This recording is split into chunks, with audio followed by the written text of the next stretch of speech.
Welcome to Vaultletsoft Part 2, how to create an account, log in, and send messages using the Vaultletsoft system. Again, we're at the Vaultletsoft launch screen where you have one of two options: to log in with an existing account and username, where you can log in English, Spanish, French, Russian, and Arabic, and you can also create a new account.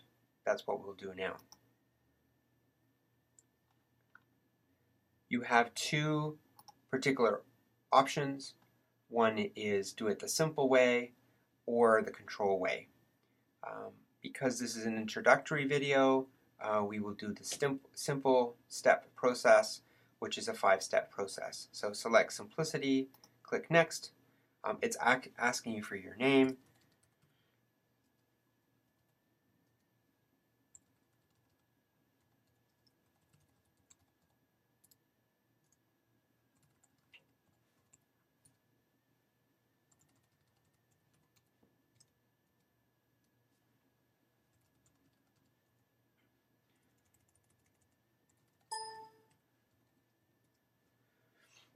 And here what I've typed in is my first name, my last name, my existing email address. There's no need to put it in, but if you do, that's how you can get reminder messages. Here is the email address that you would like, and then the passphrase that you want to use. You want to try to type in a passphrase that has the passphrase length indicator go all the way to the end. If you think that your keyboard is insecure, you can click on the ABC letter. It will show you a virtual keyboard, and that you can type in your keys. This is the option that I would highly recommend if you are using an internet cafe. Once you've typed in your passphrase, you can click on Next. It then shows you the end user agreement. Scroll all the way to the bottom to read it. If you've read and agree with it, select Yes. And if you are allowed to use industrial strength cryptography exported from the US, select Yes, then click Next. Now here it will ask you your beneficiary and referrer information. Here you can type in me as a referrer if you want.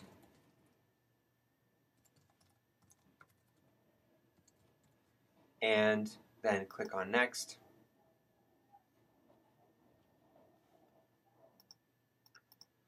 It will then ask you to confirm the account creation information just to make sure everything is fine.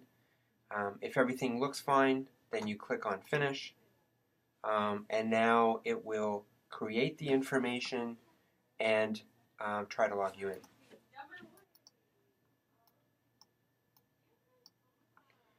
So now you're logged in. You'll see that you have a variety of options. You can get mail, you can respond to mail, you can respond to all or reply to all, you can forward a message, you can archive it, and this is very simple to email. You have your main folders on one side, you have a preview here, and then your full message here.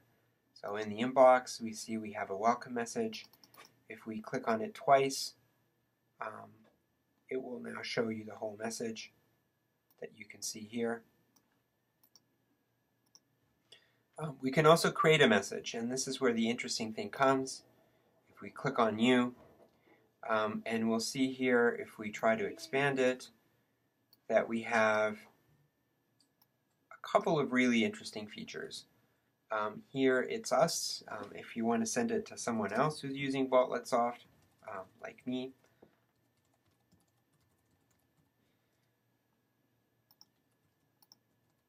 so here we're going to send a message that has a subject of test and just a body of test.